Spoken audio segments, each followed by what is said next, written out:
Dualité en éducation. On n'est pas loin de l'astronomie. Et oui, là, j'entends, je découvre qu'une étoile naît, vit et meurt, comme nous. Oui. Et j'entends Olivier parler de vraiment de la petitesse de notre existence par rapport à notre dimension, par rapport à tout l'univers. Et ça pourrait conduire à une forme de désespoir ou désengagement. Et au contraire, je pense que même si nous sommes des éléments tout petits de l'univers, il s'agit de vivre dans un engagement le plus total possible afin de donner sens à notre existence. Et pour faire la transition, je dirais que souvent, en début d'année, on prend des bonnes résolutions.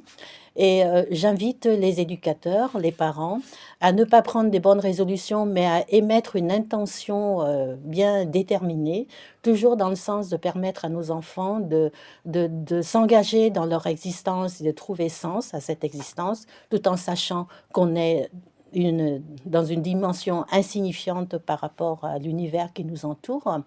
Et je n'ai trouvé d'intention à proposer que celui d'aimer et rien de plus, et malgré tout. Alors c'est un terrain glissant, le mot aimer, le terrain de l'amour, puisqu'au nom de l'amour, on a commis tant et tant de méfaits et de crimes, et on a fait tant souffrir autour de nous. D'autant plus que Continue. Claude Almos, qui est élève de Françoise Dolto, qui est une figure très respectée dans le monde de l'éducation du XXe siècle, a écrit un livre qui s'appelle Pourquoi l'amour ne suffit pas, un livre très intéressant sur la parentalité. Et donc, qu'est-ce que je mets derrière ce mot aimer? Alors, je me suis penchée sur des dictionnaires et parmi les différents sens qui sont proposés, j'en ai tiré deux qui, me semble-t-il, sont compatibles avec l'exercice de la parentalité. Le premier étant tout simplement éprouver de l'affection pour quelqu'un, et ça, Oui, c'est simple, il n'y a rien à en dire. Le second, c'est plus risqué, désirer du bien à autrui. Et encore, c'est un terrain glissant, puisque au nom du bien, on a aussi tant fait souffrir autour de nous et on a commis tant de crimes.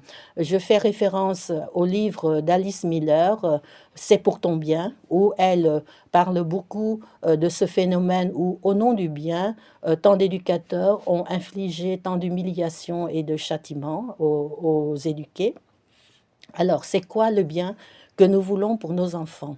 Je me suis penchée donc sur l'éducation, le sens d'éducation dans son sens le plus simple, c'est-à-dire d'accompagner un enfant vers l'âge adulte, d'un statut de personne dépendante à personne autonome. Et donc, adulte, étymologiquement, veut dire celui qui a grandi, qui a fini sa croissance.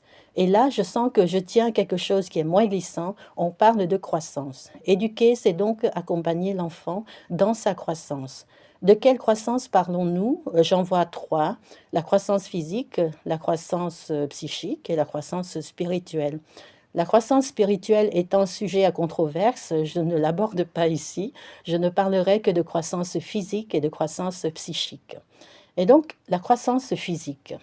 Il y a pas de, bien qu'il y ait beaucoup de choses à dire encore, il y a quand même pas grand-chose à dire parce que nos sociétés ont donné les moyens pour assurer un minimum de croissance physique aux enfants, aux concitoyens, la santé, l'hygiène, l'alimentation. Il y a encore à redire, à améliorer, mais bon, on va pas pinailler là-dessus. Parlons plutôt de la croissance psychique. J'en vois deux, la croissance des potentialités et la croissance émotionnelle. Et là, quand je me penche dessus, et je pense que toute personne qui se penche dessus doit reconnaître qu'on est très loin au bout du compte, qu'il y a beaucoup de choses à faire et il y a beaucoup de carences, c'est le cas de le dire, dans nos systèmes éducatifs, mais aussi dans les familles, par ignorance, par transmission, et il y a vraiment à se retrousser les manches là-dessus. Alors, la croissance des potentialités, de quoi je parle? L'école assure un minimum de compétences, de développement des potentialités, que sont les compétences de base, comme la lecture, l'écriture, le calcul. Mais en dehors de cela, il y a une potentialité qui est extrêmement importante, qui est complètement négligée, c'est-à-dire la capacité à penser par lui-même du jeune. On en parlait tout à l'heure entre nous. En quoi c'est important d'aider le jeune à développer sa pensée personnelle, une pensée pertinente, basée sur ce qu'il porte en lui, sur ses valeurs personnelles? Eh bien, tout simplement, ça permet à ce que ce jeune-là, qui a passé du temps à étudier les contours et les contenus de sa pensée, ne sera plus perméable à de la manipulation. On ne peut plus lui imposer une pensée de masse, une pensée réductrice, une pensée qui lui enlève toute son originalité. Nous sommes à l'heure des réseaux sociaux et des fake news, et on voit bien comment la plupart de nos concitoyens les prennent sans discernement, sans analyser, sans les examiner à la lumière de leurs connaissances et de leurs pensées. Un deuxième élément tout aussi important en permettant aux jeunes de développer leur pensée personnelle, c'est de leur permettre de prendre confiance en eux, en s'apercevant qu'ils sont des êtres capables de réflexion et de sens. Ils ne peuvent que prendre confiance en eux et ils ne peuvent qu'éprouver cet élan de développer ce qu'ils portent en eux pour apporter leur richesse et leur contribution à la cité. Et là aussi, on voit combien c'est terrible le désengagement de l'ensemble de nos concitoyens sur la vie de la cité. Donc, voilà. En plus de cette pensée personnelle qu'il s'agit de développer, je vais continuer sur le développement des potentialités. On est toujours dans le domaine de la croissance des potentialités, de ce que je nomme des potentialités interrelationnelles et intrarelationnelles. Alors, qu'est-ce que je veux dire par rapport à ces gros mots? C'est tout simplement interrelationnel, la relation entre soi et les autres, intrarelationnel, la relation de soi à soi. Et combien nous sommes pauvres en éducation des outils et des processus qui peuvent permettre aux jeunes de développer ce type de potentialité, en sachant qu'elles sont des éléments indispensables pour un vivre ensemble paisible, harmonieux, productif, riche et stable. Tandis que quand elles sont délaissées, dans les lieux qui sont importants pour nous, comme le lieu du couple, le lieu de la famille, le lieu du travail, eh ben, nous avons des situations désastreuses et souffrantes. Alors, ça veut dire quoi? Développer ces potentialités interrelationnelles et intrarelationnelles, c'est tout simplement, mais c'est bien sûr exigeant d'y arriver, c'est tout simplement savoir se comprendre et savoir comprendre l'autre, savoir s'écouter et écouter l'autre, savoir se prendre en compte et prendre en compte l'autre. Voilà, il y a tant de choses à dire à propos de la croissance des potentialités, mais je vais m'arrêter sur ces deux types de potentialités pour pointer le travail immense qui nous reste à faire, que nous avons à faire, nous adultes, qui accompagnons les jeunes et les enfants, éducateurs professionnels, parents, institutions éducatives.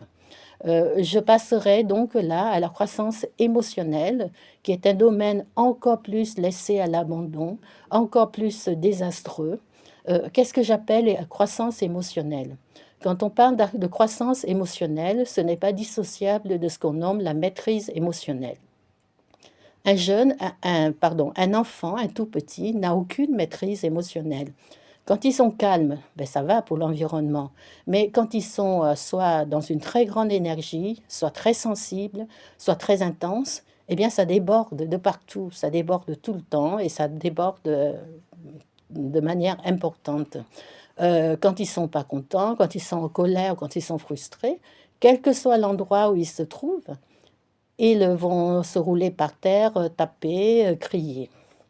Et à quoi on voit qu'il y a un accompagnement éducatif adéquat pour arriver à un peu de maîtrise émotionnelle. Ces mêmes jeunes enfants devenus adolescents vont savoir donc maîtriser leurs émotions, bien qu'ils les ressentent, et ils ne les font plus subir à leur entourage, Mais il faut faire la différence entre la maîtrise émotionnelle et la répression émotionnelle. Et c'est un terrain assez compliqué quand la connaissance n'est pas assez pointue et aboutie.